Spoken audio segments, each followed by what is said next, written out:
Awali ya yote tuseme tu tunawashukuru.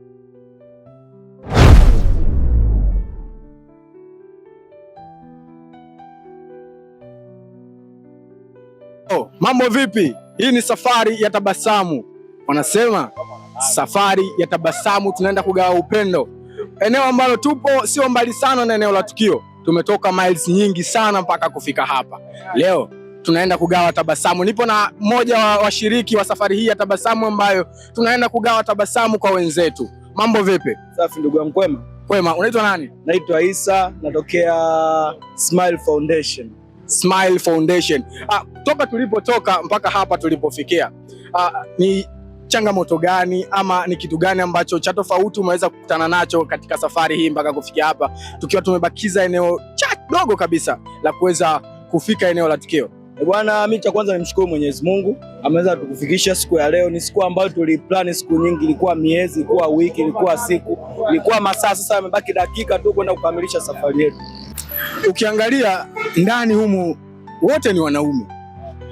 Changamoto au kitu gani ambacho, ni hisia gani ambayo umeipata baada ya kukutana na watu wote ambao ni jinsia moja? Cha kwanza sikutegemea kama tunaweza kuwa wote wanaume, lakini sio mbaya kwa kuwa tupo, kwa wale waliojitokeza tunaenda kufanikisha jambo letu. Cha msingi ni kwamba wote tuliojitokeza siku ya leo, iwe ni mwanaume iwe ni mwanamke, tutaenda kufanikisha jambo letu katika ukubwa ule, na tunamshukuru Mungu mpaka hapa tunavyoelekea, nadhani itakuwa zaidi ya hicho tunachoenda kufanya.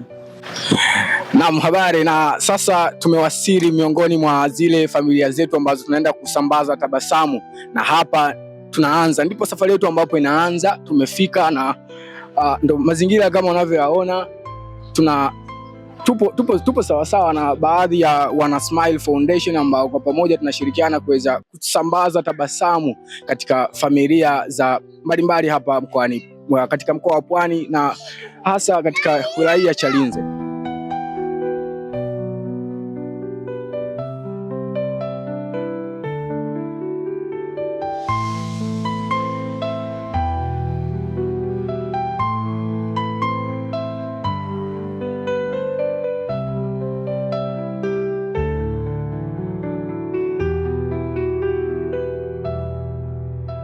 Sasa tuna changamoto kubwa kwenye swala la mahitaji ya wanafunzi. Tangu shule zimefunguliwa tumepokea watoto wengi sana ambao pia wana uhitaji wa vifaa vya shule, hasa za madaftari, uniform, mahitaji ya ada pamoja na pesa ya chakula. Hii ni kutokana kwamba familia zilizokuwa nyingi, labda mzazi na watoto 6. Kwa hivyo sasa anashindwa kuwatimizia watoto wake mahitaji yote. Kwa hiyo inawezekana kupitia huyu mwanafunzi, lakini pia tuna orodha ya wanafunzi wengine ambao pia wana uhitaji. Inawezekana pia kuna wengine ambao mpaka leo pia hawajafanikiwa kuripoti kwenye shule kutokana na hiyo changamoto ya kukosa vifaa mbalimbali.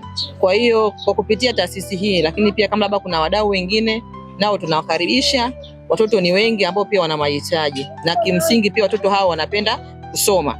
Sababu hata huyo mtoto shule ya Mandela ni watoto ambao asilimia kubwa wanaenda pale, watoto ambao wamefanya vizuri. Kwa hiyo tunaamini pia itamsaidia, na pia kuna watoto wengine pia nao wako mtaani wanatamani kusoma, lakini kutokana na hali ya kaya wanashindwa kufikia malengo yao. Kwa hiyo labda kwa haya machache niseme asanteni sana.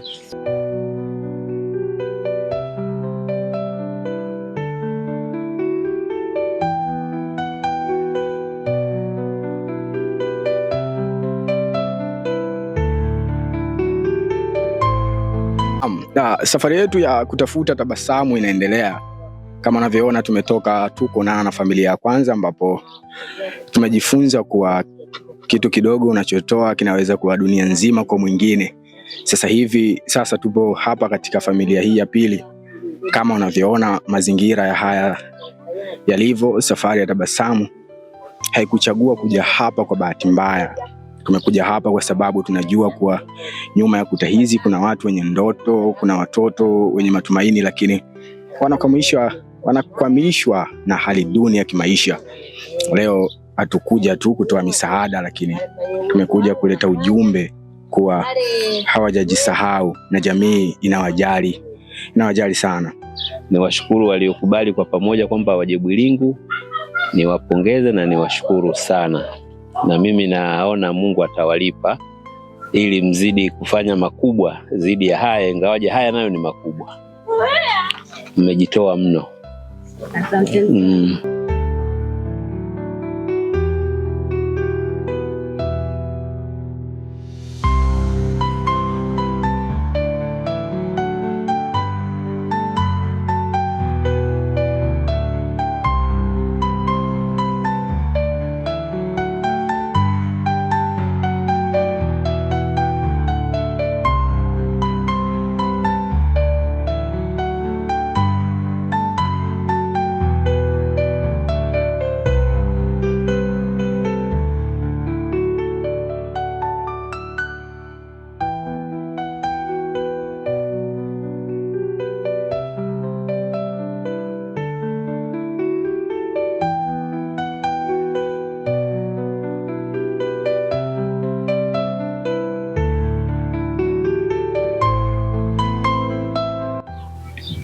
Awali ya yote tuseme tu tunawashukuru.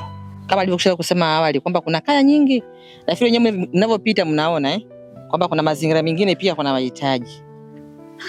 Kwa hiyo sisi tunawashukuru, hatuna mengi ya kuzungumza. Labda kama mwenyekiti ana kingine cha kuzungumza, anaweza kaongezea hapo, au labda kama kwenye familia ana kitu cha kusema. Nashukuru tu wewe umefanya. Nasema asante sana.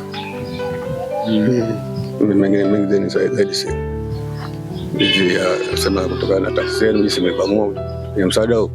Nasema asante sana.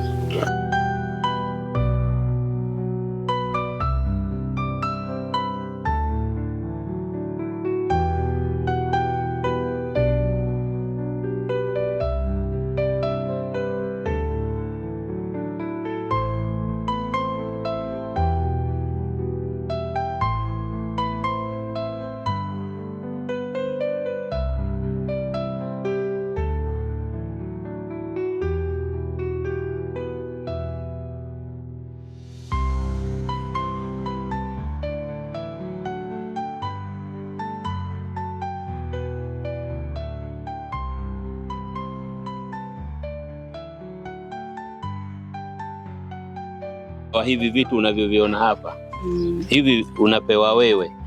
Sasa tunatakiwa uanze kutabasamu, ufurahie. Utabasamu, Mungu leo kakuona. Sasa uzidi kuwaombea hawa vijana ambao wameguswa kuja kukutembelea na kukujia na zawadi hizi. Ndio. Wamekuletea vyakula bure. Na we mama ujisikie kwamba kumbe kuna watu wana mioyo ya huruma. Ndio. Wanawakumbuka wasiokuwa na uwezo. Hawa vijana wameona hapana, tuwatembelee binadamu wenzetu ambao hawana uwezo, tuwasaidie. Ndio. Kwa hiyo mzidi kuwaombea. Naombea pia. Mungu awaone, awazidishie. Pale walipotoa Mungu arudishe mara 2. Sana. Ili waendelee kutoa. Kwa hiyo niwashukuru sana wanangu. Asanteni sana. Mungu awabariki sana. Pia Mungu awabariki. Muendelee kukua salama. Umri wenu uende ufike kama mimi. Mzidi kunisaidia. Amina. Mzidi kunisaidia kwa sababu umri ukienda mpaka kama mimi utakumbuka. Pale siku moja nilipitaga kwa bibi yule. Ngoja kwanza nimtembelee. Sijui yuko hai, sijui kama niko hai utanikuta. Kama Mungu kanichukua anasema yule bibi Mungu kashamchukua. Asanteni sana. Mungu awabariki sana. Awabariki.